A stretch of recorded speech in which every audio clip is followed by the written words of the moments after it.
What's up, everybody? We are back. It is the NFC Championship Preview Pod. I'm Parth here with special guest Rio Robinson and Pierre and Quell.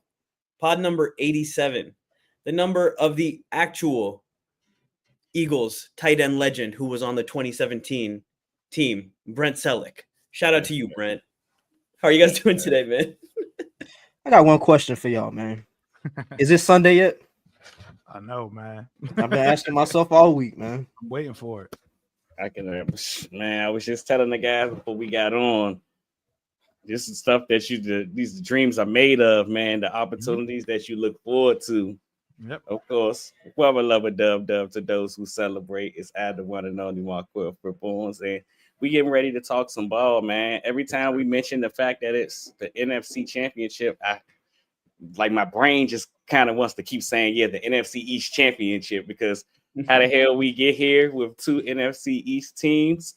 I was trying to look into some stuff and do some research heading into the game, and it sounds like that this is the first matchup between divisional opponents since divisional opponents that in the NFC East in a NFC Championship game since about I think it was like 1980s. Ooh, 80s. Like the 80s. Ooh. My goodness, man. Spicy. Let's go. Hey. How everybody feeling heading into the game, man? I'll let y'all go first, man. I'll let y'all used to being here. I'll let y'all go first, man. I can start. I'm excited, man. I'm excited.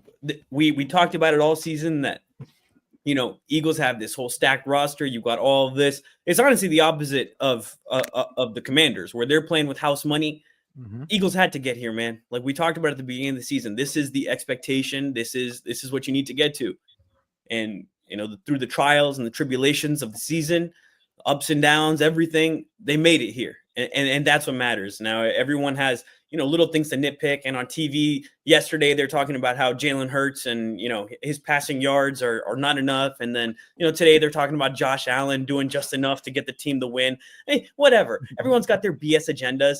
I don't need it. I don't have time for it. We're here and we're back. This team is unlike the 22 team because this team has faced adversity. We talked about it in 2022 where, every 50-50 ball, they just seem to catch it. Oh, they're just like on this heater. They just keep going. They had an easy schedule. They just kind of went through everybody.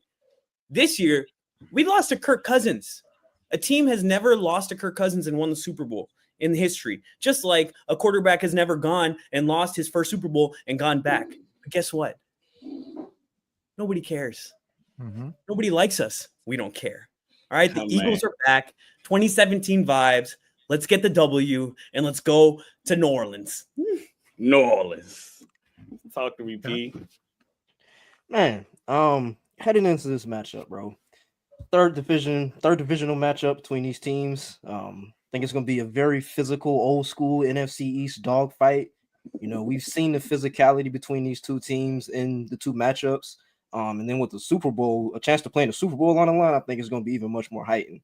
You hear Joe Witt in the media this week talking about if Jalen runs, they're going to hit him like a running back. Man, I'm ready for it, man. Bring it. Let's go. That's football, baby. That's football talk right there, man. That's normal football speak. I know a lot of y'all fan base, they're putting a bounty on Jalen Hurts. They want to hurt Jalen Hurts. That is not what's happening there. Because No. It's the same case with our quarterback. We both have mobile quarterbacks, and my quarterback looks 150 pounds soaking wet. I say this all the time. Every time Jaden gets hit, it looks like he gets Sonic rings knocked out of him. It looks like a scene from the Looney Tunes every time he gets hit. So we know what that's like, man. They're going to pump it up. Y'all don't need any extra motivation. Y'all were here in 2017, finished the deal. Y'all were here in 2022.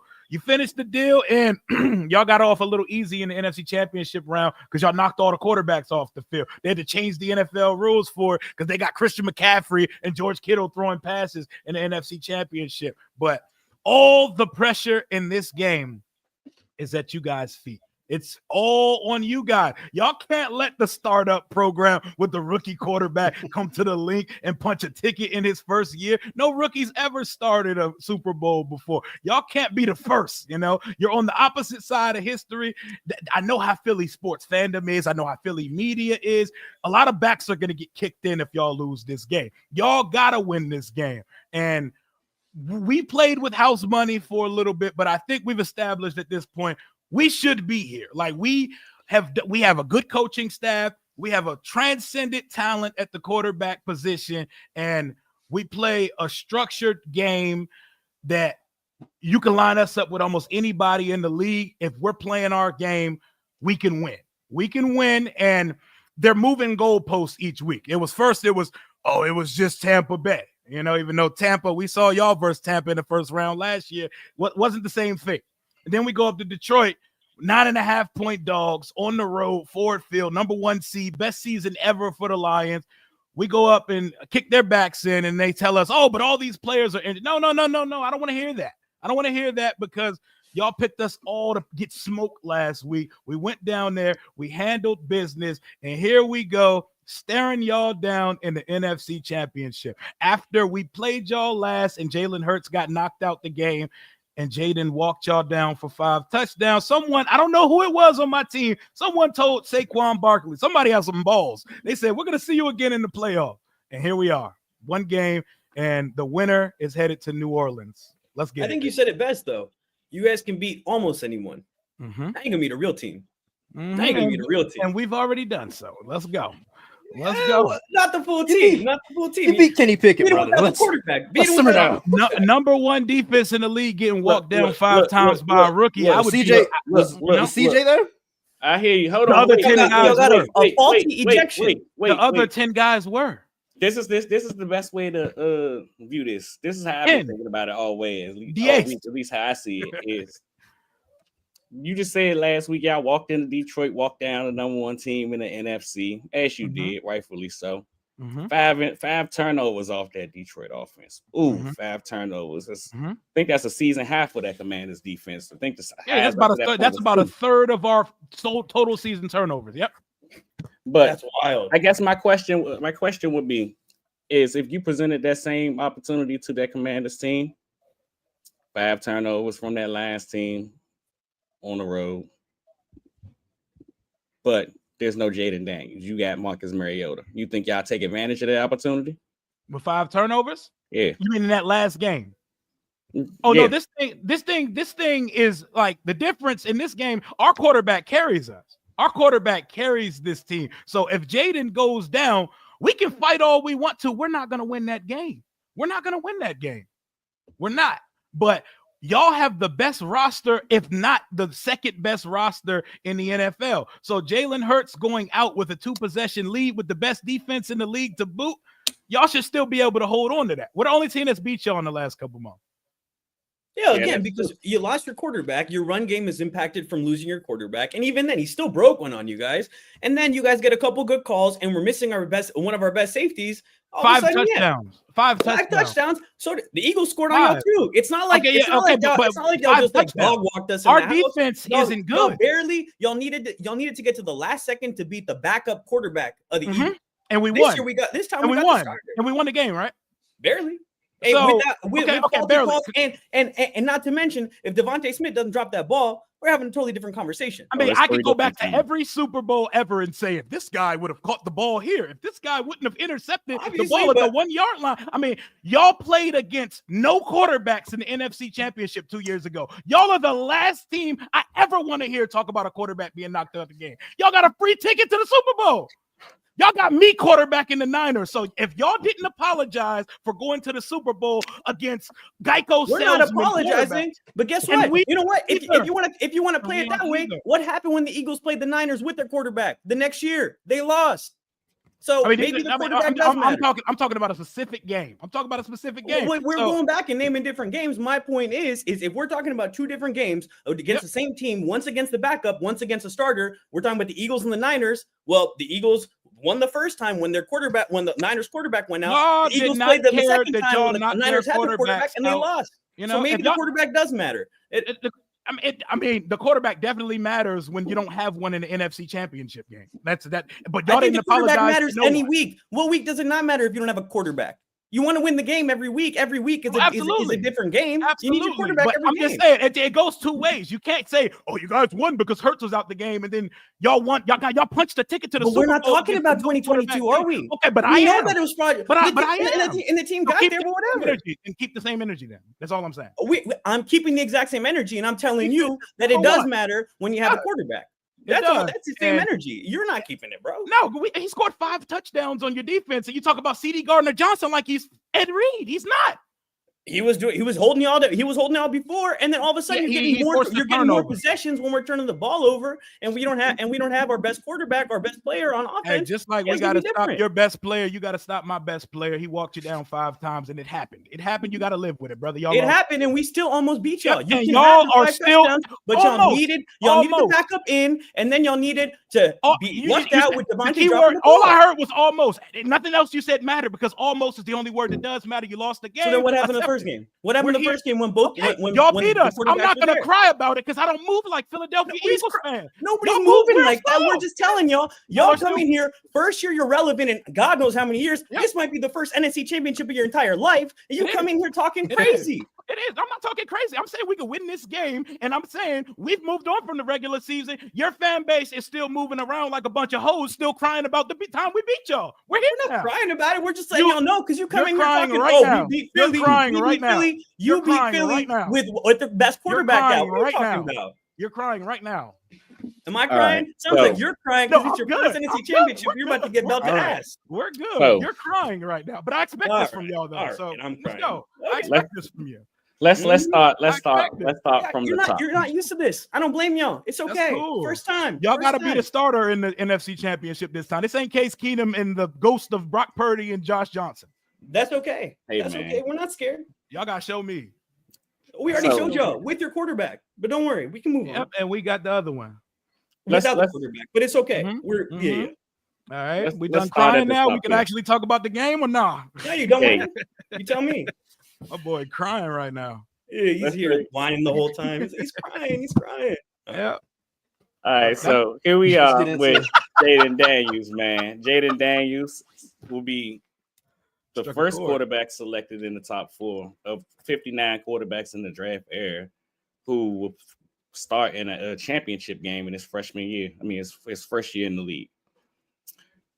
Talk about how we've kind of arrived at this point for this Washington franchise. I mean, like we kind of stated at the beginning, when we started the season, it was kind of high expectations on what the rookie quarterback could be. Mhm. So you look forward to the future. I mean, of course, we got a game to play. You got all this cap space and Yep. draft capital to play with. How do we get to the point where these Commanders are in the NFC Championship game? Well, we're definitely not here if Daniel M. Snyder still owns this football team. That was probably the worst owner in professional sports history. We were never gonna, like, even if we drafted the right guys, lucked up and hired the right GM, we were never gonna arrive to where we are right now because it all starts from the head of the organization. You know, if the head of the snake's bad, the body's gonna falter at some point anyway, even if you luck into some good parts of the team. He sells the team to Josh Harris and company, a guy a lot of Philly fans told us about due to he owns a few sports franchises, one of them being the Philadelphia 76ers. He buys the team last year, and when you buy an organization, you don't just come in and start throwing bodies around, firing guys and handing out pink slip. You got to sit back and evaluate the team for a year. So he pretty much gave Ron Rivera, who ran the team like the de facto president, head coach, general manager, all of that. He gave him and his guys 1 year. You guys go out and have fun, frolic, and do what you got to do. We're cleaning this thing up the next year. We go 4-13. We lose we lost 8 in a row to close the season out last year. We did an experiment with Sam Howell, and it didn't work out, but that season ended up landing us the 2nd overall pick. As soon as the offseason finishes, they fire everybody on the front office, on the coaching staff side of things. We hire Adam Peters, a guy that NFL people have been waiting to take a job outside of San Francisco as the number 2 football guy under John Lynch for years, who had been waiting on a perfect opportunity. You're sitting on $100 million in cap space. You have the number 2 overall pick, and you got new ownership looking to start things off. it was the perfect situation. We hire him. We go and get blue balls by Ben Johnson on the way up to Detroit to interview that guy. He was the guy. They wanted to give him the job. It didn't work out. There's a lot of reasons why it didn't. That didn't work out. We end up falling back on Dan Quinn, who had been waiting for another head coaching opportunity since he got fired from the Atlanta job years ago. He was someone we all know in the division. He was the defensive coordinator that helped turn around that Dallas defense, turned them from one of the worst to one of the better defenses in the league, got that secondary going. Those two guys get brought in.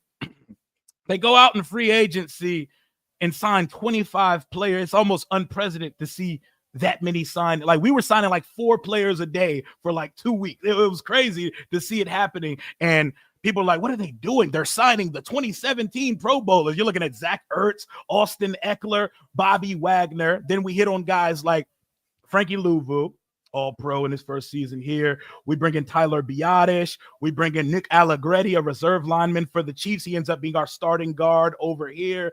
Guys like Olamide Zaccheaus. It's a long list, and nobody had any high expectations. And then we get to the draft, and we draft Jaden Daniels, and there was clear consensus in the front office of who we should take. In years past under Snyder had an opinion about who we should draft. The GMs or the front office is split from the coaching staff. Mike Shanahan saying we want this, but Snyder saying we want that. There was none of that. There's a professional alignment from top to bottom now, and they all fell in love with this guy early on in the draft process. They played the game. They didn't really show anybody. We took all the quarterback prospects out the Top Golf and had them out there playing a round of golf during the draft process. Jaden Daniels comes in the building, and his impact is immediate. Like, from the first rookie mini camp, Zach Ertz told him, he said, Cliff Kingsbury hit him up and said, look, watch this guy's film from rookie minicamp. And Ertz was like, the hell would I watch a rookie minicamp for? I'm a veteran. Like, what are we talking about? Just to go through some of the mental things that this guy does. Like, ever since minicamp, the guy's been making checks. He's had the whole playbook downloaded, all that good stuff. We get to the season, and we start making magic happen. We get blown out the first game of the season. We never saw a 2-possession loss again for the rest of the season. Magical moments are happening. We got karma. We've had a couple lucky things happen. Things fall our way. We've never had balls bounce our way before. No Diddy. But like, we're getting things that we've never experienced before. And at the forefront of it all, it's the quarterback play. When you have a special quarterback, everything is possible in year one. That's how you're able to knock off the number 1 and the number 3 seeds in the first 2 rounds of the playoff. And that's why we should feel confident playing against a Philadelphia team that we know has a better roster than us right now. But the ultimate equalizer in a playoff game is when you have one of those ones at quarterback. And I think we most certainly answered that question in year 1 of this thing. So before I pass to you, Pierre, touches on injuries and we get this game kick-started. I guess I asked this question to the guys earlier. Actually, it was heading up to the first meeting, or the second meeting of these two teams, where here we are, Eagles fans, you Commanders fan. And I mean, you kind of said something that interests me a second ago of, if the head of the snake is bad, the body will fall. Mm-hmm. And I mean, these guys know that I'm big on team building and all the work I do with draft and all that stuff on the off season. And I'll be the first to tell people that a lot of the things up until some of these contract situations lately that Dallas has done in terms of team building, I've been a big fan of. They've done a really good job in terms of roster construction, but like you said, the head of the snake is bad. So as long as that's going on, you'll never be successful. So here we, like I said a second ago, here we are in the NFC Championship game, Eagles and Commanders, and you're looking at Kellen Moore and Dan Quinn, 2 former Cowboys coaches. Why do you feel like they just weren't able to get it done with these guys, especially from a Commander standpoint, where I believe you guys have 10 former Cowboys on the roster? We got Joe Witt, who came from the Cowboys coaching staff. Like, you just basically took all of these guys that were in the same place and turned it into a working environment. Why do you think it didn't work there? Dallas, like, I mean, they haven't necessarily. It's the same type of situation. You can't really have good karma But you don't get certain things that fall your way because y'all are run toxically. Jerry Jones is an owner that wants to be the general manager and wants to run the whole situation. He wants to hire yes men instead of actual culture builders because nobody's star is allowed to shine brighter than Jerry Jones in Arlington, Texas. And their quarterback, Dak Prescott, as good as he is, he's never gets it done when it matters. He never gets it done. When you're getting $60 million a year, at some point, you got to be able to uplift. Y'all have had good enough rosters to win 12, 13 games in a regular season. You have what you need to make a run. They have it. It feels good that we got to a conference championship before those guys because now they have to sit back and say, what are we not doing right? We went 3 straight years winning 12 games, no conference championship. And these guys go in year 1 with this ragtag roster, man. It all starts up top, man. Shout out to Dan Quinn, Joe Witt, Noah Igbenogany, Dante Fowler Jr., Dorrance Armstrong, Tyler Biot. We got a whole gang of Dallas Cowboys right now, and they're impact players for the team too. So thank you, Dallas, for your contributions to this season. All right. I got injuries right here. Let's start with Washington. Okay. Guard Sam Cosmi. What did he tore his ACL? He tore his ACL. He tore that thing up, man. Yeah, he's out. Jeff Driscoll, he's questionable. Javonte Jean-Baptiste might be a cousin of mine. Okay. He's questionable. He was limited all week with the shoulder.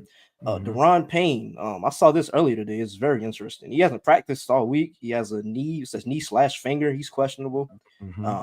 Cleveland Farrell, he didn't practice on Wednesday. He was limited the rest of the week. He doesn't have a game designation, so he'll be active. He's always on the report. Frankie Louvu, just some of the notable guys here. He was a full go on Wednesday, but he was limited Thursday and Friday with the shoulder. That's pretty much it for notable guys with Washington. For the Eagles, I know that earlier this week, Dallas Goedert, Cam Jurgens, they both popped up on the injury report. Dallas Goedert, he's going to be a full go. Quinyon Mitchell, he's a full go. Jalen Hurts, there was some chatter about his knee. He's a full go. Britton Covey, he's the only player that was ruled out with a neck injury. And Cam Jurgens, today he was limited in practice with his back injury. He's questionable. Okay. I think it's going to be all hands on deck unless the guys that were already ruled out, like for us, Cosmi, and for y'all, Nakobe Dean. I imagine everybody on that report, unless they can't stand up on Sunday, I imagine everybody's playing. That is why I do have questions about Jurgens. Yeah. I don't know how well he's doing right now. They've been practicing with Dickerson at center this week, and then moving in Steen back into the guard spot. So, I mean, that's definitely a little concerning. Dickerson has played well at center when he's had to come in for Cam, but obviously, I mean, offensive line has chemistry, and those things matter, and something that the Commanders are going to be dealing with as well. Mm-hmm. And I mean, yeah, you're losing one of your best linemen. You're moving one of your best guards, or your best guard, out of his natural position, and then you're putting in a guy who's, your second string. But I mean, he's not bad, but what we talked about in camp was Makai is the better run blocker at guard, and Steen is the better pass blocker at guard. So, just the impact of all that remains to be seen. Okay. I'm looking on our offensive side. It's interesting because I know y'all got that beast Jalen Carter on your defense. Sam Cosmi hurts because the guy we got playing for him isn't even a guard. He's just kind of like back. We got a tackle sliding over. We have our third string tackle, Trent Scott, playing at the right guard spot. I think they considered a lineup where we just put the 5 best linemen we have on the field. But no, you're getting a third string tackle in at right guard versus a guy who Aaron Donald says is next up to be me in this league. That's not going to be a fun matchup for us. Has he played guard this year at all? Or is this versus Detroit, first time? Okay, and they don't have a Jalen Carter, so we fared well versus that unit. That makes sense. Okay, he was a tackle. He caught Jaden's first touchdown of his career too, by the way, on a trick play. Very random fact. That's third string tackle talk right there. You catch the surprise touchdown.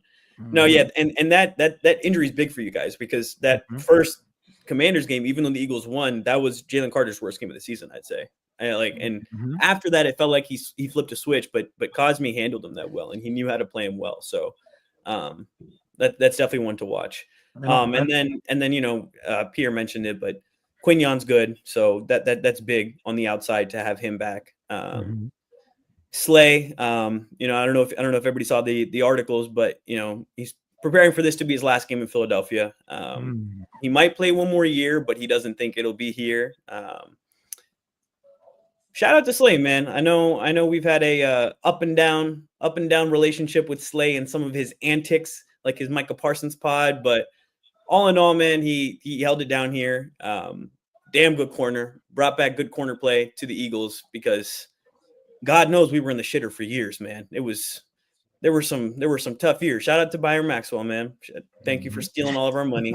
Shout out to Leotis McKelvin, man. Leotis McKelvin, dude. My goodness, Leotis Shout out to Nolan. Shout out to Nolan Carroll. Oh my God. So it's been woeful. So shout out to Slayman, and then what he's done in terms of mentorship for Coop and Quignon. The guy's a all-time Eagle, man. We'll definitely be talking about him in years. I was thinking about that. I was like, what does it really take? Now, and I'll ask you guys, like, Ring of Honor, like Shady got put in the Ring of Honor, right? And like Shady's shady.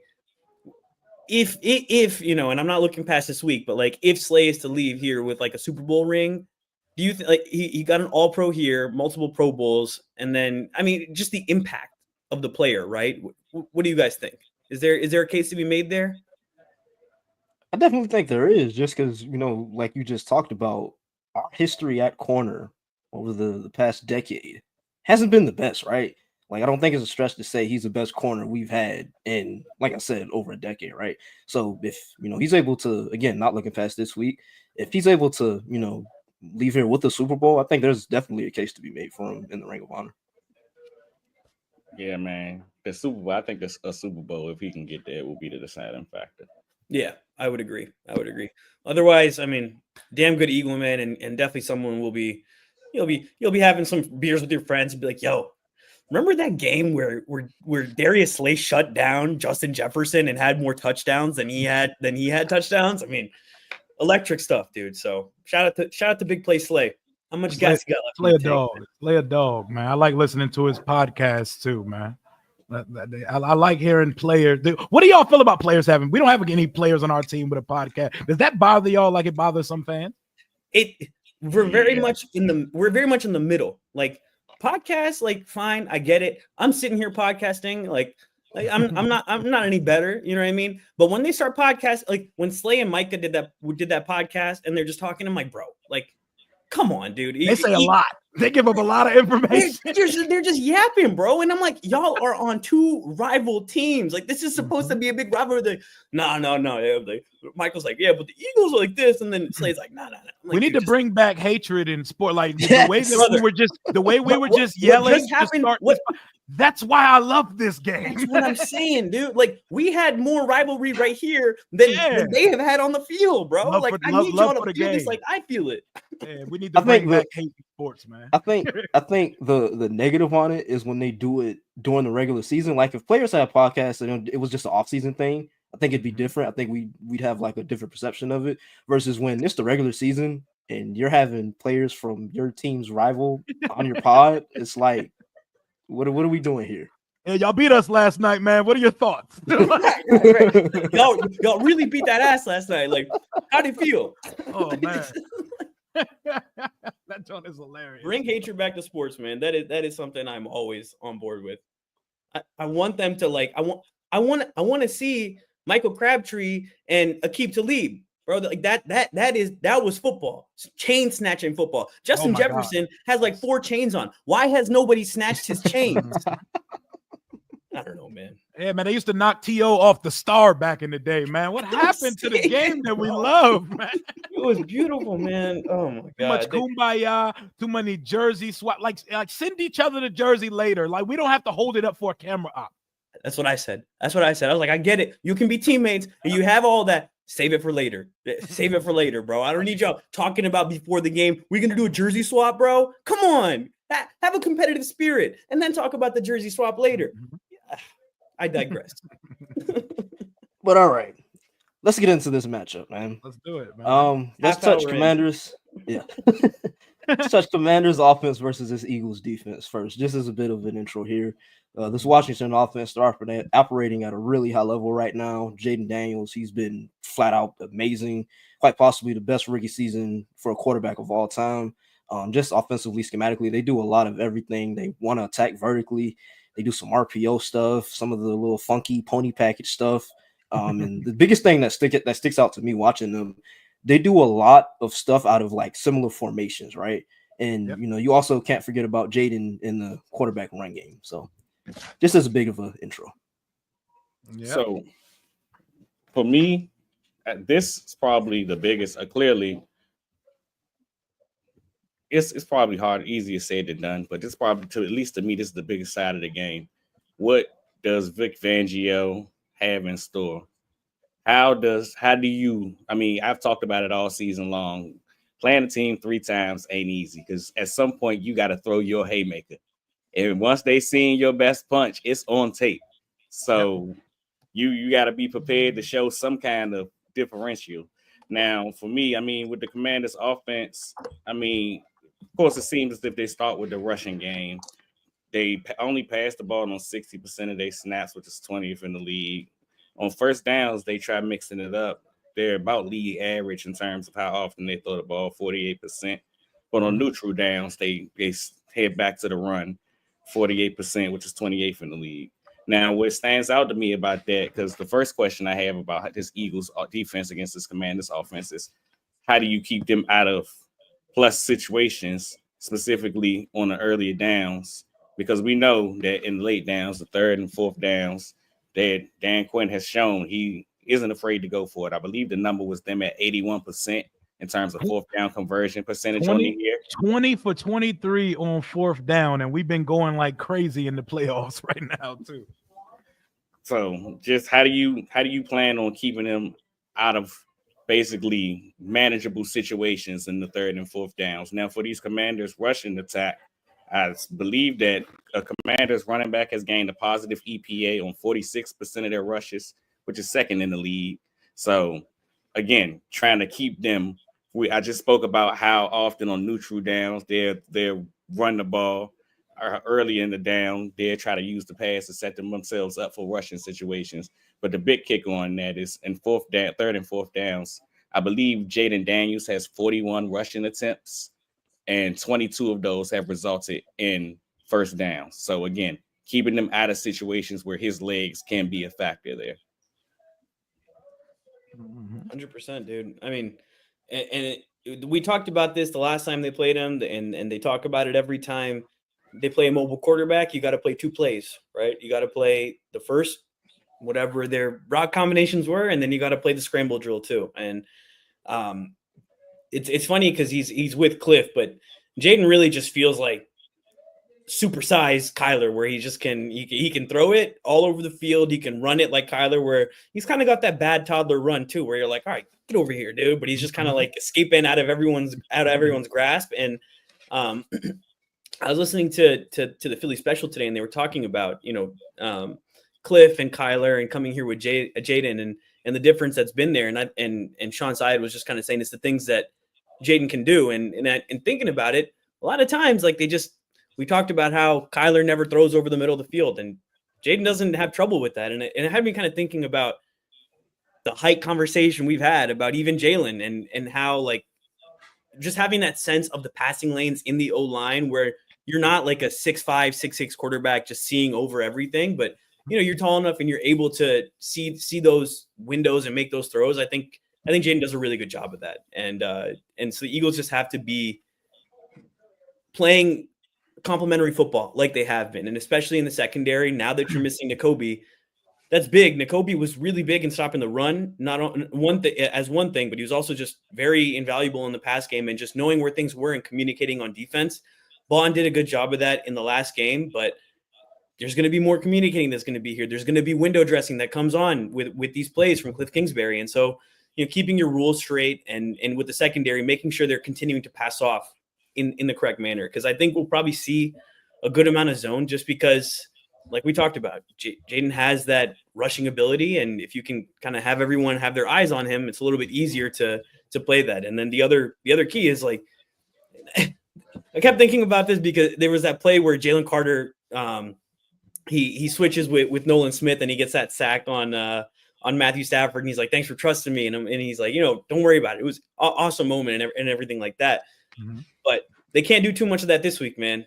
You have to make sure you're keeping contained on this dude. You can't let him just escape out the sides of the pocket and do whatever he wants on the field, because he's elusive. He can make space for himself. He can do whatever he needs to. And so it's imperative that they go and they get their stops on the first try. Don't let him get out of the pocket. Close the pocket in around him. So big Nolan Smith game. Let's get it, Nolan. Yeah, I think, their approach for the Eagles, I think their approach should be similar to the first game, less of the second game where they blitzed a ton. Jaden Daniels, he's been flat out elite against the blitz this year. Yeah, you don't want to do that again. But like I said, I think the approach is pretty simple, kind of similar to the first game.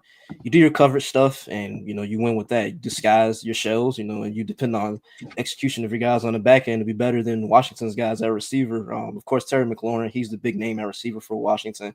But like we talked about earlier today in the chat, De'Ami Brown, he's come on as of late in the playoffs. But I think the difference here with this matchup is, you talked about it, Rio. It's Philadelphia Eagles defense. Number one defense in the NFL, number one against the pass, right? Top 10 against the run. And then just in general for the Eagles, them, like you talked about, Parth, being able to, roll to as many different coverages as they can. We've talked about it a ton this year, the communication on the back end, everything they do from a disguise standpoint, just how Vic Fangio, he seemed to, always have them prepared for whatever any opposing offense is going to throw at them. I trust Vic in this matchup.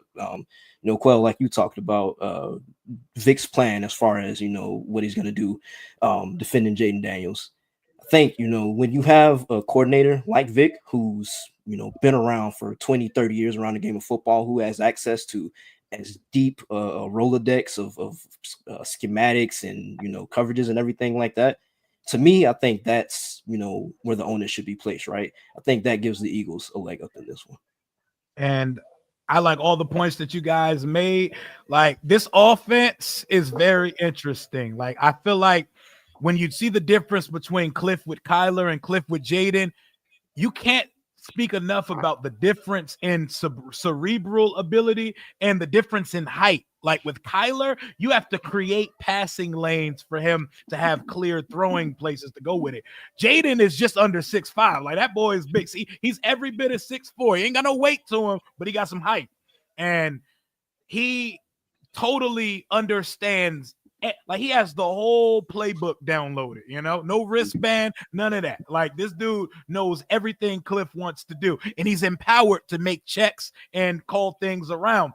Another thing, our receivers, the reason why y'all gifted us with the 3rd round pick for Jahan Dotson, thank you, by the way.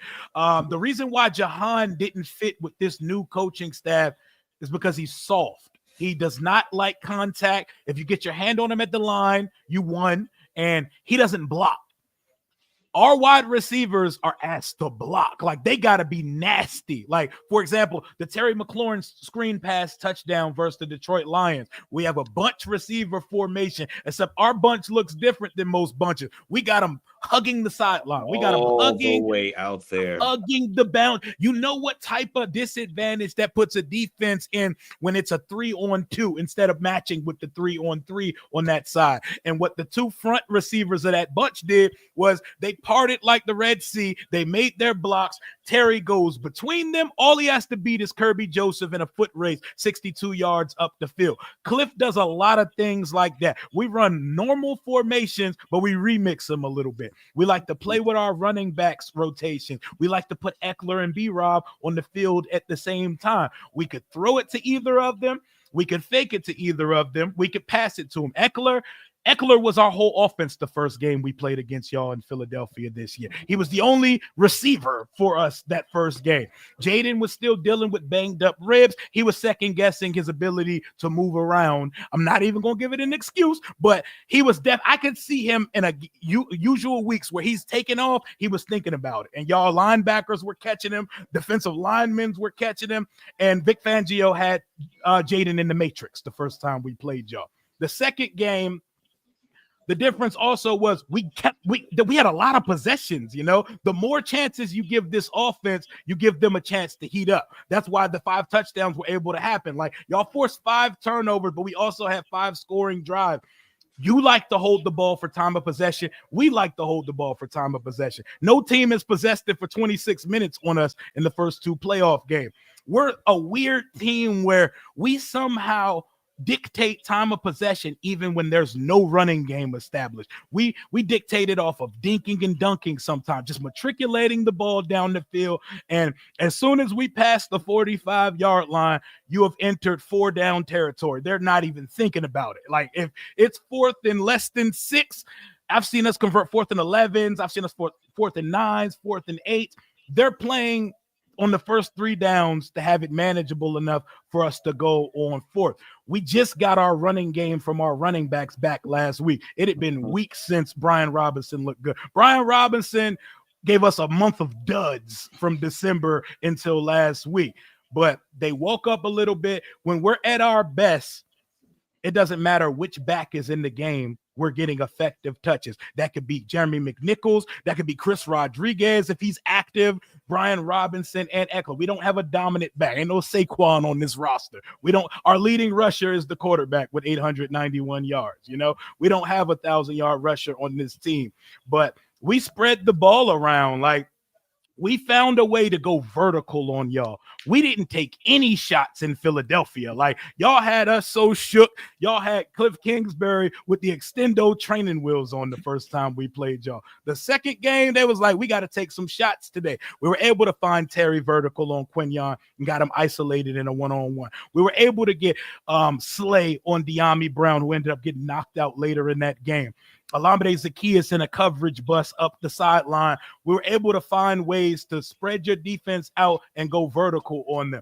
De'Ami Brown, we've been waiting for 4 years for this man to look like a number 2 or a starting receiver. I always say he's due for one good play a year, and that was versus the Cleveland Browns this year.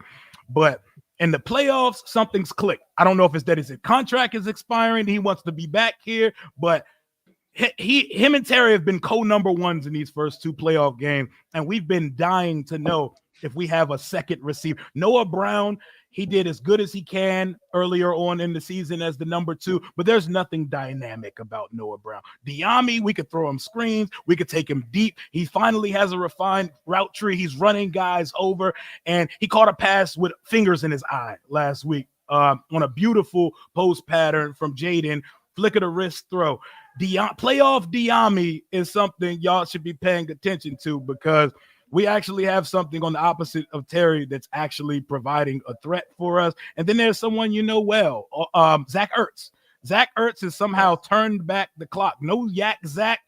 He ain't got no yak in him, but he is our number 1 red zone target, and our quarterback loves this guy. He's going to most certainly get another contract. Jaden loves him. He loves Jaden. And if you see him split to the outside, if you see him split at receiver, he's running a slant and we're throwing him the football. 8 touchdowns on the season, just under 700 yards, over 60. He hit all his bonus incentives on his contract. He hit all of them unanimously. He got them all versus the Falcons when we played them a couple weeks ago. Our offensive line, middle of the pack. They either are not, they're either playing perfectly, or it could be a long day and Jaden has to make everything happen while moving around. Y'all defensive line is a problem. So that is where you're going to want to exploit on our offense going into this one up front. So you just talked about your offensive line, right? And we talked about Sam Cosmi being out earlier in the pod, right? Yeah. Trent Scott, give us a rundown on him. What are we in for? We don't even have a rundown on him. That's the crazy part. That is our third string tackle. That's our emergency. Matter of fact, he's probably the fourth string tackle because Cornelius Lucas is our third string tackle.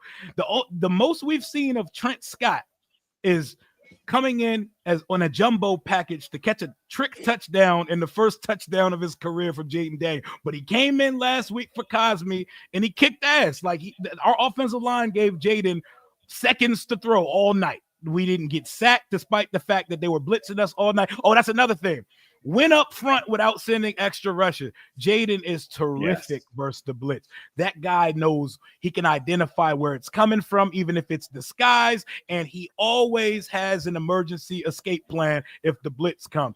Tampa blitzed us a lot. Detroit blitzed us a lot. Y'all aren't a team that blitzes a lot. You know, we blitzed a lot in the second matchup. The second game. I think it was up to like 53 or 54% that they blitzed in the second game. Yep. And he's terrific versus the blitz, man. Like he knows where it's coming. Cliff provides nice, like he puts guys in the right places for if the blitz come. We get a lot of our chunk plays and our bigger plays versus the blitz. Actually, he sits and must be nice. He'll sit in there. He'll sit in there and get blasted. He'll sit in there and get blasted, but he'll get, as long as he gets the throw off, he has a chance.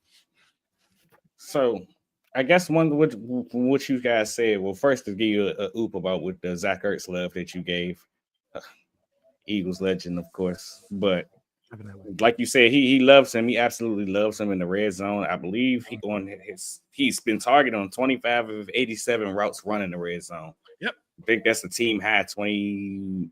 Can't believe. I think it was like 21% or 29%. One of the two. He be forcing that joint. He be throwing it to Ertz in double coverage. Like, yo, sounds like relax. Yeah. But what stands out to me is, like you guys kind of outlined with you, Rio, where how you guys were able to take the shots down the field in the second game, and you, Parth, where you talked about how the guys, you, Parth and Pierre, were being able to mix and match the coverages, and Vic being able to confuse him, showing him what he liked to do. Mm-hmm. Well, I guess what stands out to me, something that stood out from the first game, I mean, from the second game, is Cliff Kingsbury. He had a counter punch, for lack of a better term. He decided to split the quarterback out wide. I mean, not out wide, but would even let everybody out with 5 and go empty. And the thing about empty, not only, I mean, we know we go empty all the time, and it's mostly to open things up for a Jalen Hurts run. So there's the scrambling factor of it. But it's the fact that when you go empty, it kind of makes you declare what you're doing coverage-wise. You can't really hide anymore. So you were able to see what exactly Vic was trying to do to him from a coverage-based perspective. And that, I believe that opened up a lot of what they wanted to do vertically. So how Vic kind of counters that would be the big thing for me in this game. But to that point, that's why, I'm kind of confident heading into this matchup in Vic, right? Like I talked about, like, as a coordinator, this is a guy who's been around the game of football for over 2 decades, over 3 decades, right? Like the ability for him, like I said, to roll to the different coverages, to disguise what he's doing, it's there. Definitely. And I feel like another thing we got going for us in these road games, like, bro, we've played on the road 4 straight weeks in a row. It's hard to keep a road crowd making noise when you're no huddling and sustaining drives. And even on the drives where we don't put up points, we're moving. Like, it's not no quick 3 plays, there's no 3 and outs really happening. It's hard to stand on your feet and make noise when a 7-minute drive, 8-minute drive, 9-minute drive, 6.5-minute drive. At shortest, maybe like a 4 or 5-minute drive where the plays just keep going and keep going. You could take a crowd out of a game very quickly. We know it's going to be rowdy in that joint on Sunday. We know it's going to be 90% Eagles fans in that joint. But this offense has a knack for silencing crowds very early, things like momentum swings, like 3rd down conversions, 4th down conversions. And the way we go for 4th down, it feels terrifying at times, but there's an unwavering confidence in Jayden Daniels' to see and make the right decision on fourth down. And we don't even run too many different looks on fourth down. It's about to be a bootleg Jaden run. It's about to be some type of mesh concept to Terry McLaurin or a quick stop route to Zach Ertz. And we're not running too many different. The only different thing is we got cute on the first drive of the game versus the Lions, and Brian Robinson accidentally spoiled what was probably going to be the swaggiest play we ran all season. We put Marcus Mariota under center. We put Jaden Daniels in the backfield. We were running a fake tush-push type play where he was going to toss it to Jaden Daniels, and it would have been Jaden versus the corner one-on-one, probably would have went for a touchdown, but Brian Robinson got the play call wrong, pushed Marcus Mariota into the defense, and we failed on 4th and 2. But you could clearly see the play call was to toss it out to Jaden, a pitch out of the backfield. That's like the only different look I've seen out of 4th. We run the same 3 or 4 plays every time we go for it. We just execute. So before we switch gears and switch to the other side of the ball, let me ask you this about the Detroit game last week. Do you put any stock into the injuries that Detroit had on the defensive side of the ball as to why you guys had so much success on offense at all? I mean, obviously it's a factor, but it wasn't a factor that anyone spoke about before the game. After the game, we're like, oh my God, everyone's. And before the game, oh, they're losing by 10. We're 9.5-point dogs on the road. They're gonna get smoked. They're punching tickets to. Man, I went on a couple Detroit Lions podcasts. They was talking to me like I was a Make-A-Wish kid coming on that joint. Like, man, thank you for coming to the Detroit Invitational. We're hosting our first conference championship game next week. The energy wasn't kept the same. Those guys were already injured. The only one that added to it was Amik Robertson. Prayers up to him. That was disgusting. I don't know if y'all saw that arm injury. It was nasty. Like, he broke the hell out of his arm. It was disgusting. They had to cut the commercial break for it. The injuries do matter, but when you have an offense as high-powered as the Lions, Goff was there, Gibbs was there, Monty was there, Laporta was there, Jameson was there, St. Brown, Patrick. That is the crux of their success. They were all there, so I'm not about to give them that. They don't get to have that for me because even with all the injuries, they have a better top-to-bottom roster than this team. They're in year 4 of a rebuild. With all those players out, their roster is still better than my roster, significantly.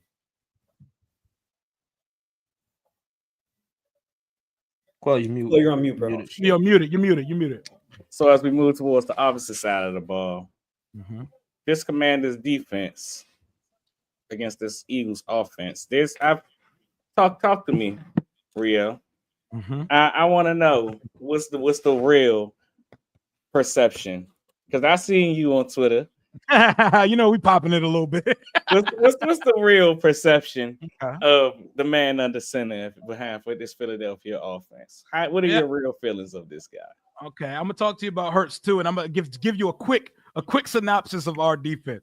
I don't think we have a dominant defense. I don't think we have a top 10, top 12. We are top half of the league, maybe, defense, but we're opportunistic. We are opportunistic as hell. When we force turnovers, we force them in bunches. When we get to the quarterback, we do it in bunches. Sometimes we do it a bunch and never see it again.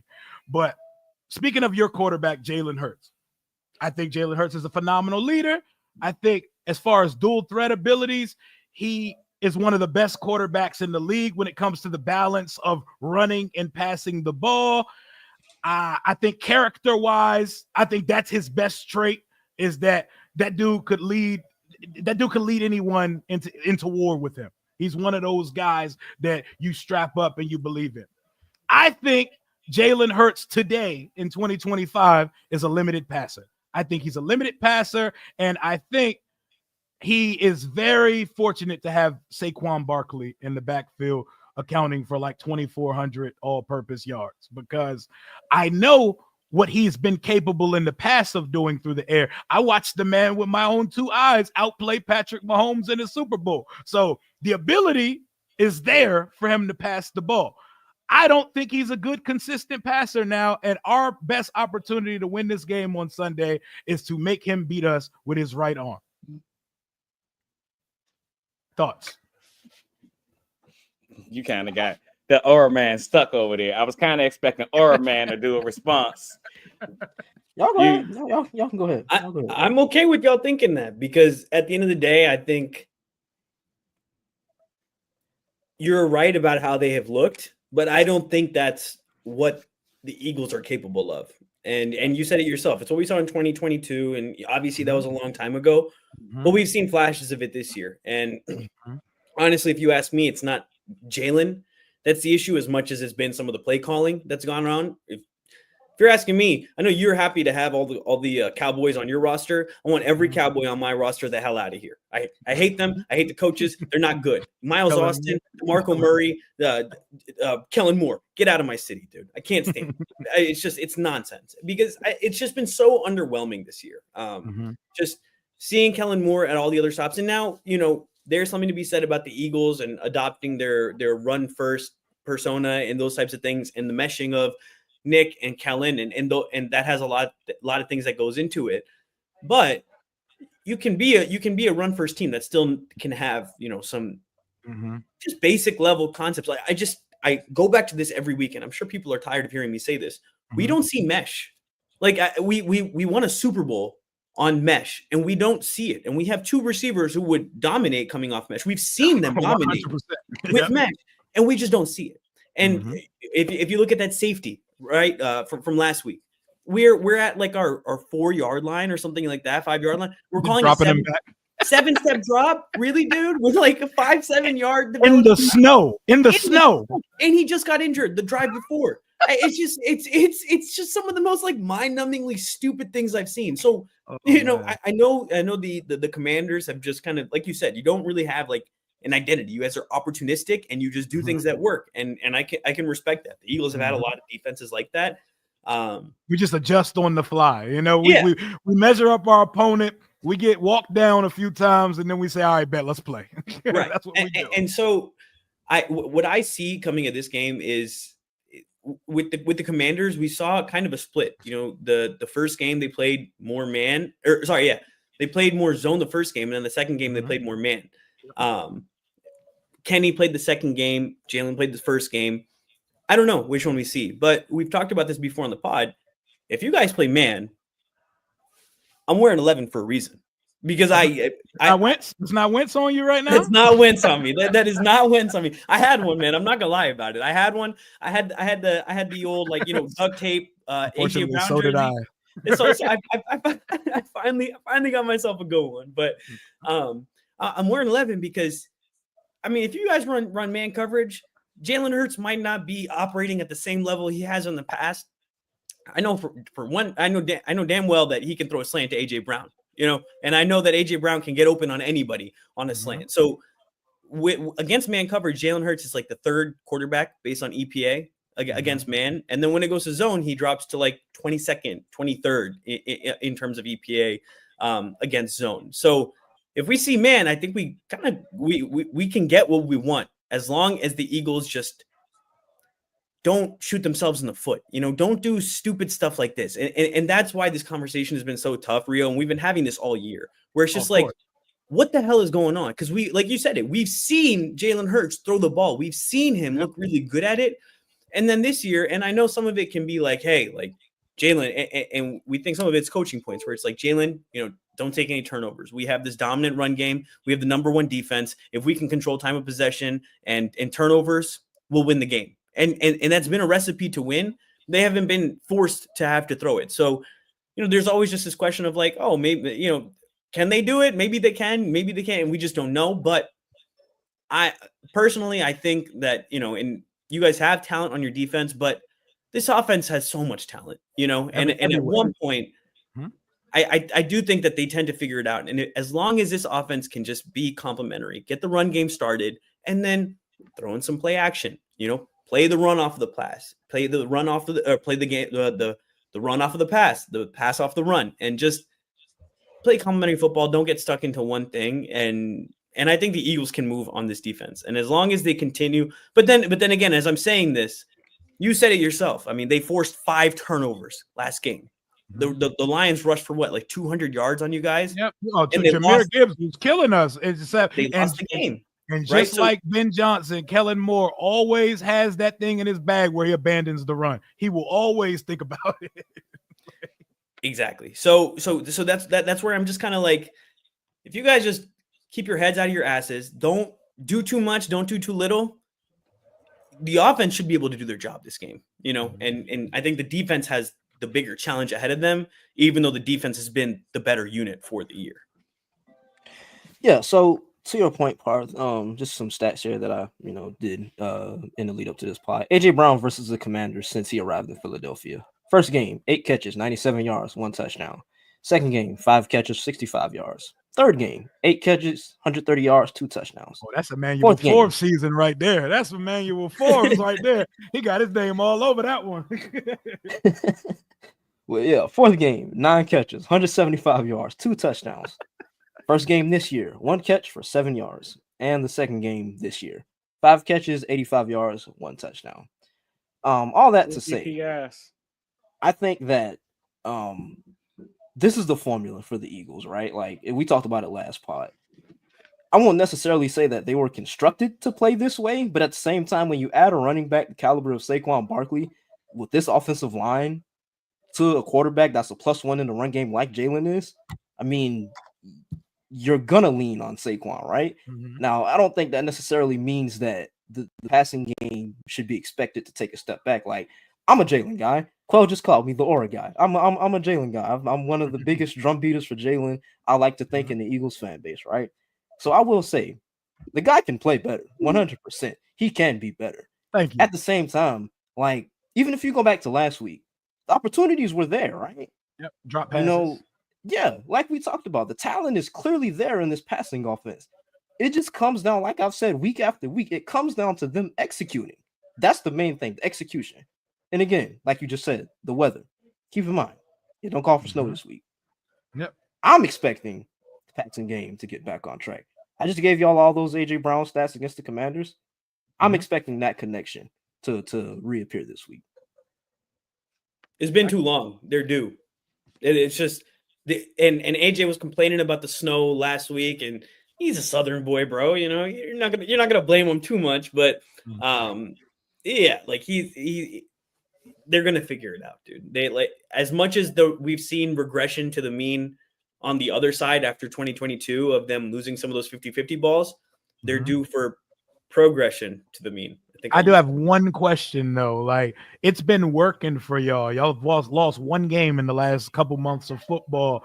Do y'all think the way you're playing right now with Devontae Smith and AJ Brown getting a couple touches for under 30 yards, do y'all think that style can win the Super Bowl this year? Yes. I think like with 128 passing yards and the receivers not too involved, you think y'all are beating the Chiefs in the Super Bowl with that type of performance? If you can control time, the same type of performance from Mahomes. 130 yards. Yeah, because I expect the same kind of performance from Mahomes. Oh, in the Super Bowl, that's not going to be what it looked like in the Super Bowl. It is, because we played him in the Super Bowl a few years back, and it's exactly what it looked like: 154 passing yards with a Super Bowl MVP to his name. He was hobbling though. He was hobbling on.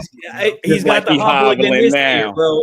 He's got the ankle injury comes around every year. Look at the adversity Pat Mahomes faces. He runs like a fat boy. He runs around like a little fat boy. Yeah, he does. He doesn't have the toddler run. He really does have like the fat boy. Okay, run. so first the Buffalo Bills in the Super Bowl. No, it's not gonna work. Yeah. Y'all gonna have to meet them with. Y'all gonna have to get some high-powered passing. But balance. Buffalo's defense is, I'm going to say the line, #not good. Yeah, it's not great. They got ran at last week. It's not great, but I do think, like the Oyster Lombardi, I think there needs to be a closer balance, and there needs to be a better passing attack. I don't think 30. I don't think. But 30 the thing yards, is, that's it. I think you're valid in that, but I don't think 30 yards is really what they do. Again, like they played that in the snow.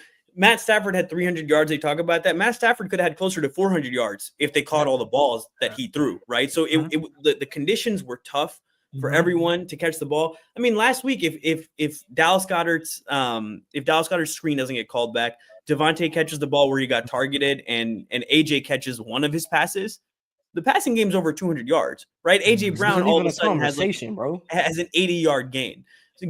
So I don't think that this is. I don't think this is the max of what the passing game can be. It's And just I think, it's like the trend of it though. Like since November 24th, it's been one time over 200 yards in the last 6 or 7 weeks. That's a lot of times, man. But y'all are winning, so it doesn't really matter. But it does matter if you want to hold that Lombardi at the end of the season. I'm the guy who's been arguing that all season. It's been me who's been like, this passing game isn't going to cut it. But as we've gotten further and further into the playoffs, this Saquon Barkley dude is really freaking good, dude. Oh, he's amazing. That's the best player in the league. It's just this will be a year I remember forever. And I went to the game last week, and like he's a special player. And so I know I have like a lot of these preconceived notions of what you have to look like on offense to win a game.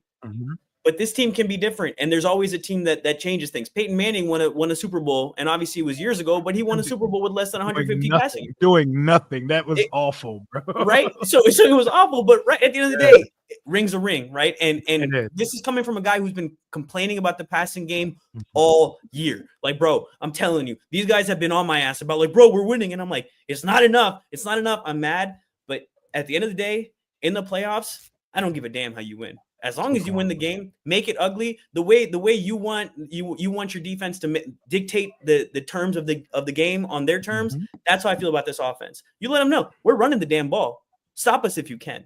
You know, we're going to control the time of possession. We have a good enough defense where we'll get a couple stops. If we can go down and score the ball with this offense, just running the rock, we'll take it. You know, but again, I don't think that's all that passing game can do either. But like you said, it's trends. It's all talk. You really do have to see it. I think they got stern instructions mid-season as to how this team could win games, and they've kind of stuck to it. There are, like you said, like both of you guys just said, I do think it could be better. I do think they could use it a bit differently. I haven't been really impressed with some of the route concepts and things of that nature. But at the same time of that, there's been a lot of money left on the table from both sides. But speaking of that Saquon Barkley guy, before we get out of here, this rushing attack, I think that's what it all comes down to in this football game on the Eagles side of the ball. Can Saquon Barkley, how big a difference will Saquon Barkley make? I mean, we've all had the conversation about will or will not Jalen be 100%, things of that nature. But, I mean, we're talking about a Commanders team who I like to refer to them as sneaky good in terms of what they've done against the run. They've only allowed 400-yard rushers on the season. Saquon Barkley being one of those four. He happened to do it twice. In fact, he went over 145 yards in both of those games. He had 100 in the first quarter last game. Yeah, that's what he do, man. How exactly from a Commander standpoint, I mean, you spoke about the opportunistic and things of that nature. How exactly do you win this football game? Y'all are going to run on us. I'm going to keep it a whole 1,000. Everybody runs on it. Y'all are going to run on us. And when you put together your parlays for Sunday, put a touchdown on it and put 100+ yards. Everybody runs on us, but we adjust. Last time we played, y'all, I know Hurts going out matters, but Saquon had 100+ in the first quarter and only had 37 through the last 3. The two games were an inverse of each other. The first game, we had him under control for 3 quarters. He goes buck wild in the fourth quarter. The second game, he goes buck wild in the first quarter, and we limit him for 3 quarters. We are the ultimate counter-punching boxer. We don't have the flashiest names on our side of the ball. We have a few playmakers, but we see what you're throwing at us. We adjust to it, and we do enough to keep ourselves in the game because our offense is where we want to win games. So we force turnovers in bunches when we actually do force them, and we could get to the quarterback sometime. Dante Fowler Jr., thank you, Dallas Cowboy, 10.5 sacks this year. He was a reserve with the Dallas Cowboys, and he's a draft bust if we're calling it what it is. You know, all right. Don't call him a bust. All right, he's a Gator grade. Hey, you go top 6 in the draft, and you're on your 4th team. You know what I'm saying? You're not double digit sack on his 4th team, though. It's about perspective. Hey. Shout out to Dante Fowler Jr. I respect it. But Dorrance Armstrong, people don't talk enough about what he did last week. He kind of saved us. I'm not going to hold you. Detroit had a big run to Jahmyr Gibbs, up 7-3. And They're in our territory. They're inside the 30. It's 3rd and 1. Ben Johnson, Kellen Moore does this sometimes too. Ben Johnson, he has smartest guy in the room syndrome. Jahmyr Gibbs has killed us. Every touch has got a first down so far in the game. You know what they do on 3rd and 1? They take him off the field. They put Goff in the empty, and they throw the ball. Dorrance Armstrong forces a fumble. Frankie Louvu recovers it, and from then, it was on and popping for us. Down 7-3. If we go down 14-3, it might have been a long day for us. It might have been a long day for this team chasing down 11 on the road in that building. They would have blew the top off that thing. That fumble changed the game. 2 tackles for loss, 2 sacks, and a forced fumble. Dorrance Armstrong and Dante Fowler, they've had games like that. Frankie Louvu, that is the guy we need to have a good game. The first time we played y'all, he was all over the place. He was killing it. He sacked Jalen Hurts a couple times. Like, he had probably his best game of the season versus you guys. We use him. I call him our Costco brand Micah Parsons because we use him like Quinn used Micah Parsons in Dallas. He's a part-time backer, part-time edge rusher. We're talking 100 tackles, 8.5 sacks in his first year, second team All-Pro. Bobby Wagner is 100 years old, but he's the quarterback of the defense. He runs the whole show here. He's still instinctive. He still can make tackles. If you put him in coverage, he's barbecue chicken. If you run Saquon on a route and 54 is in the vicinity, y'all gonna cook that boy. Y'all gonna cook that boy. You know, you want to go ahead? We about to say something? You're muted. But I think he's got some breaking news here. Breaking news here. Dallas Cowboys are hiring offensive coordinator Brian Schottenheimer as their new head coach. Wow. I cannot believe I told them they could have him, bro. I told them they could have him. Shoddy. This is... Oh my God, they're gonna be in poverty forever. So they let McCarthy go to promote the offensive coordinator. Oh God, they hate their life in Dallas right now. Oh, it's hilarious, dude. What you said at the beginning, Rio, he just wants to be surrounded by yes men. He doesn't want anyone who will ever challenge anything he says. Never. Yeah, and that's why they'll never win. And that's why I laughed off the notion of him talking to Prime. Prime is way too star-studded to be in Dallas. I was like, those personalities are going to clash. You are not allowed to shine brighter than Jerry Jones in Dallas, bro. That's also why they're never going to ever try for a quarterback more than Dak Prescott, because he holds enough star power, but not enough to outshine their owner. That dude is different, man. And I'm so happy for them. I hope he never dies. I hope he never dies, and I hope when he does, it passes. More life, Jerry. And more life. Continues, more life. Man. But defensively, man, like the names will not jump off the page. But we're actually getting some chemistry in our secondary now. At safety, I think we're cool. Quan Martin and Jeremy Chin, they've been solid all season. When y'all saw Marshawn Lattimore, it was his second game coming off the hamstring, and y'all ran that boy hamstring almost off the bone that day. Y'all had that boy running go routes all afternoon, and him and A.J. Brown were going at it. Couple penalties called. I didn't agree with all of them, but it is what it is when you play a physical brand of football. Also, when you play on a team with Benjamin St. Juste, they're looking for pass interference every time you're in coverage anyway, because he is the PI merchant. But we're finally getting consistency. Mikey Sainristil, still our second-round rookie.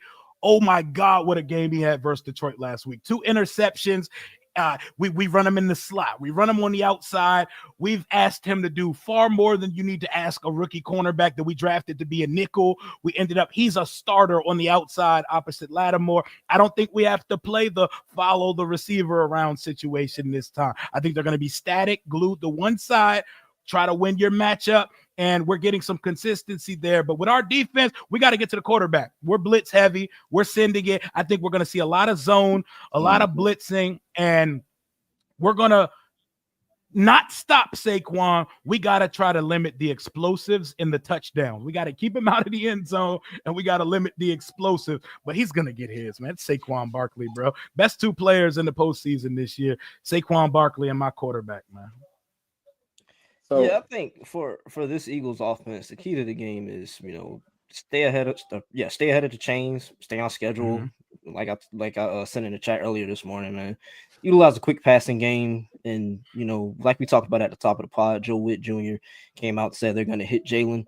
Well, let's use Washington's aggressiveness aggressiveness against them, right? Whether that be through the screen game, like you talked about, Parth, quick slash to AJ. We ain't calling no screens. Man, let me cook, bro. Let me let him cook it up, man. Let him cook it. But whatever you got to do to work that aggressive nature of this Dan Quinn defense against them, I think that's what you got to do. I think if you're Kellen Moore, that has to be priority number one. In the run game, I think it's a lot of counters, misdirection. I noticed I was watching the second game from this matchup earlier today, just before Jalen went out. A lot of the stuff the Eagles were doing offensively was out of the pistol, and I think just things I guess that could keep their defense guessing. A lot of the zone runs with Saquon, especially if he isn't 100%, which I don't know how much stock I'm putting into that. Like, of course, there's an injury; it matters. At the same time, like they're acting like he's not going to be mobile at all. I don't think that's true. But even if he isn't, I think it's just presenting the illusion that he can run and he can get up out of there if need be. Yeah, I think like defensively, we have to get home when we call blitzes. We can't be calling blitzes just for itch and giggles. We have to get to Jalen Hurts. I remember that last game. I just watched both games yesterday too. The second game, there was a couple times where we had a chance on third down to get y'all off the field. Jalen Hurts escapes at the last minute. When you get your hands on the quarterback, the dude can squat a house. So I get it. He's strong. He's robust. That's why they talk about hitting him like a running back, because when he runs the ball, he's running it like a power back. That's a strong dude. He will run you over. I've seen Baker Mayfield run our defenders over. But you got to get him down on the blitz. And that in the naked boot play action game, Dak and Jalen Hurts have been destroying us my whole life. Every time you run a play action and boot the quarterback, we go for the boot, and he has a clear lane to either drop it off wide open in the flat to Goddard or run it himself. We can't beat ourselves, man, because we gotta try.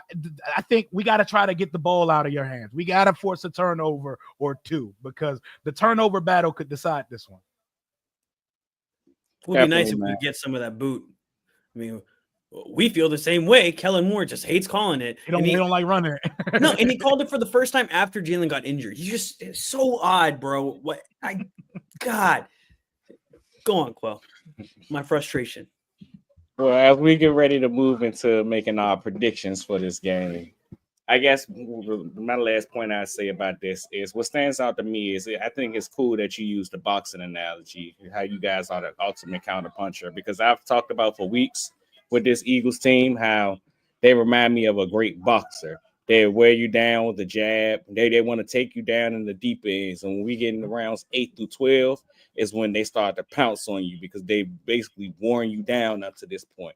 So I think the matchup will be pretty interesting to see that. But let me get you guys' predictions, man. Y'all go. You go first, Rio. You go first, Rio. Okay. You the guest. Okay. You the guest. Okay. We got to show our manners. You're first, man. We're coming on the road. We're coming to a rowdy place on the link, and let's hope to God there's no extra precipitation. I don't want no snow. Snow is fun on TV. Snow is fun when my team isn't involved and when you're a child. I don't want to see it on the football field on Sunday. It's going to be a little chilly out, but I got my boys coming down and handling bit. I have to pick my team in this game, man. I got to roll with the hot hand. We're winners of 7 games in a row going back to the regular season, and I think I saw enough last time. Matter of fact, no, nothing last time matters at this point. We're 2 completely different teams than the last time. Y'all are different than the last time we seen you. And Jaden Daniels is a couple months wiser into his NFL career.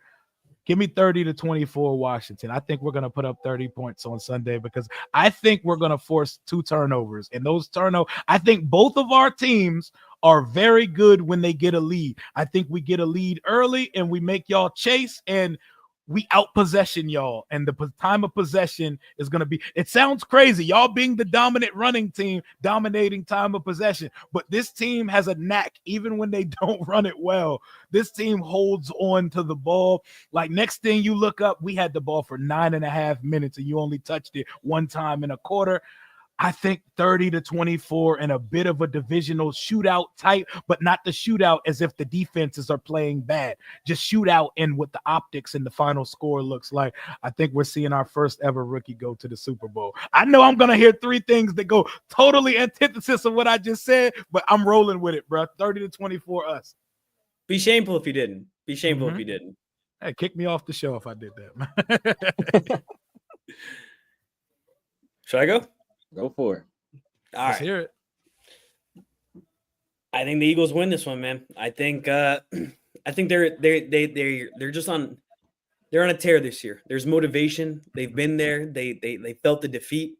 This team has been through so much, like I talked about at the beginning, the adversity that this team has faced and continued to just persevere through. I think this is a representation of that. And I think this game will be like that too. I don't think this is going to be an easy game. I know the Eagles are like 5.5 or 6.5 point favorites. I don't think it's going to be, I don't think it's going to be that big of a difference. I think we'll probably be looking at, I'm going to say 27-24 Eagles. Little Jake Elliott action. Jake Elliott's going to hit one in the swirling wind, and it's going to make me short circuit even more because it's going to be like, bro, how'd you miss those? But shit, I'll take it. So he's going to miss an extra point. He's going to miss an extra point. High degree of difficulty. There's like a stat where I think he's missed the field goals if he doesn't miss an extra point. It was something weird like that where he almost needs to miss an extra point, and then he goes. I mean, he missed that extra point last week, and I was like, oh my God. And then after Jalen took that safety, I was like, oh, we're going to lose the game by 3 points. And like, I'm going to do insane things on Twitter Live later. But thankfully, Jake Elliott was able to hit the 2 much harder kicks in the snow. But hey, we'll take, or 3. So we'll take it. All right.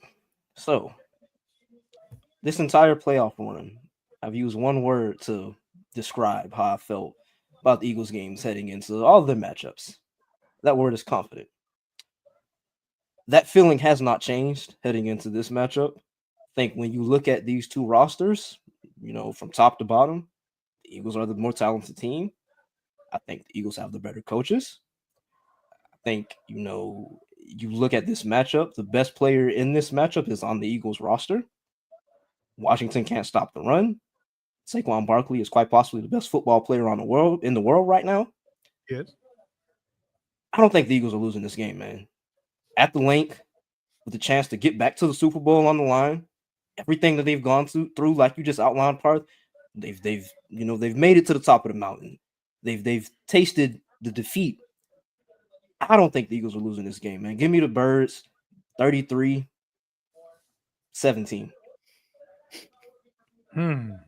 Spicy. Okay. 16-point defeat. Okay. Q, you muted. Yeah, that was spicy. I mean, I don't think I can echo a better sentiment like you guys have stated as to what this team has been through up to this point, between losing the Super Bowl, the epic collapse of last season, Nick Sirianni's job being on the line, everything that Jalen Hurts has heard for the last 2 months. And not to cut you off, he's heard it because I don't know if y'all listened to. I think his presser was either. I heard his presser today. I heard his one today. Yeah, he heard everything. He hears it. He's heard it. I feel like a lot of it is accumulation up to this point. Now, I damn sure think it won't be easy because nothing's ever easy when you're a Philadelphia sports fan. But you guys know me. I've taken the same route the entire playoffs, but I'm a bit of a historian. I choose to rely on history to tell me exactly how these matchups will go. And while Jaden Daniels has become the first quarterback, like I mentioned earlier, been drafted in the top 4 to start in the conference championship game, rookie quarterbacks in conference championship games are 0-5 with 4 passing touchdowns and 9 interceptions. The Eagles in home games since the start of the 2022 season at the link are 22-5. Home teams in conference championships from games in the same division, the home teams are 14-5. A lot of things are just pointing in the Eagles' direction on top of what we just stated. Now, again, like you stated, Rio, this is a hat football team.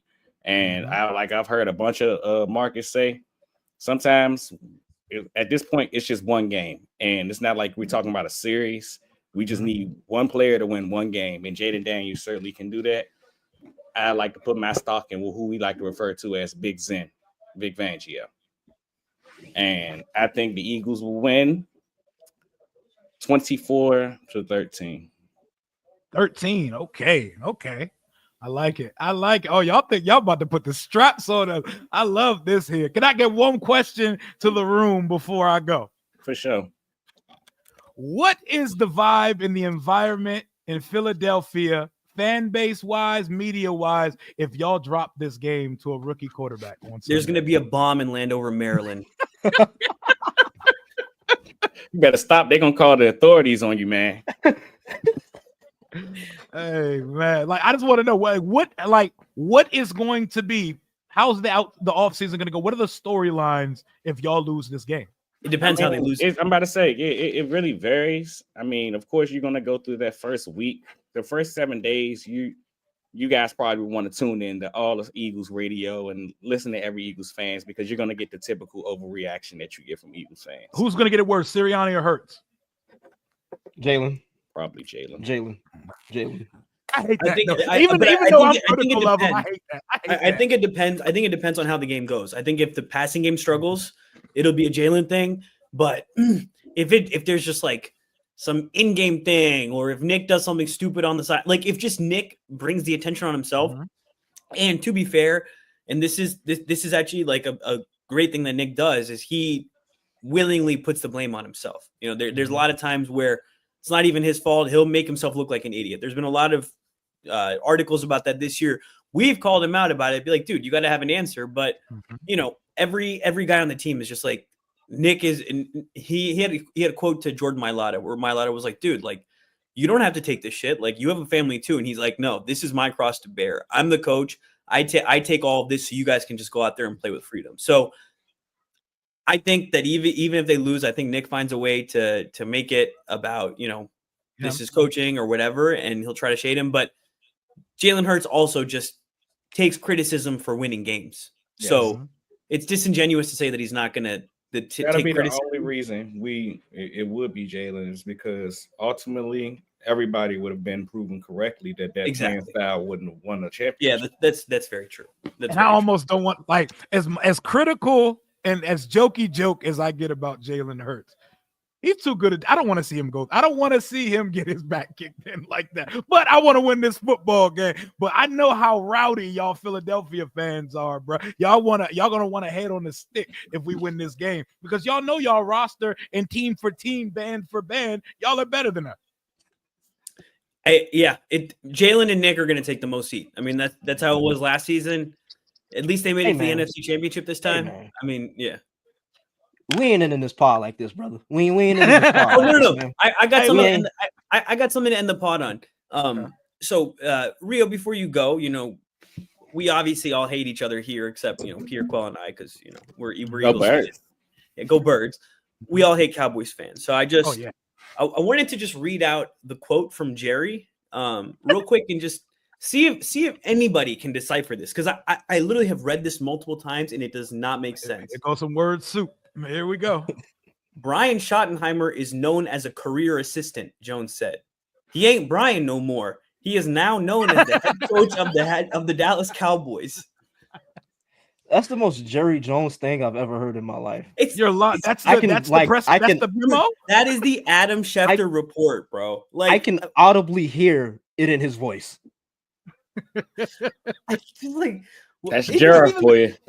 He ain't Brian no more. He's known as the head coach of the Dallas Cowboys. Boy, running the Dallas Cowboys now. I thank God we're not the Cowboys, man. Thank God. Shout out to Jerry Jones, man. Shout out to Jerry Jones, man. Keep taking the Cowboys deeper into the depths of hell. I hope they never see the round that we're about to play in this weekend. Jura is 1-1. Jura. Jura World. I mean, the stadium is named after him. It's crazy, man. Jerry World. But shout out to you, Rio. Thank you for tapping in with us tonight, man. Oh yeah. We're gonna release this. Yeah, we're gonna release this as a pod tomorrow. So if you're listening after the stream on whichever podcast streaming platform you're listening on, be sure to leave us a like and a review. Rate us 5 stars. It's gonna be a battle on Sunday, man. It's gonna be a battle. It is. I can't wait. I need Jalen Carter to pick up Jaden Daniels again. Just give me the image. And I need Jaden to lead them ankles on the field. I think they still at Northwest while we at it right now, man. I love it, bro. Let's go. Well, yeah, man, I think that's gonna do it for this episode. Appreciate all 166 of you that tapped into the stream. Again, appreciate you, Rio, for tapping in with us. Go Birds. Go Birds. Go Birds. Hail to the Commanders, baby. That doesn't even make sense. Hail to what? Hail? That's something that happens in the weather. Hail? We had hail in the game last week. Raise hell, baby. Let's go. Go Birds. Go Birds, baby.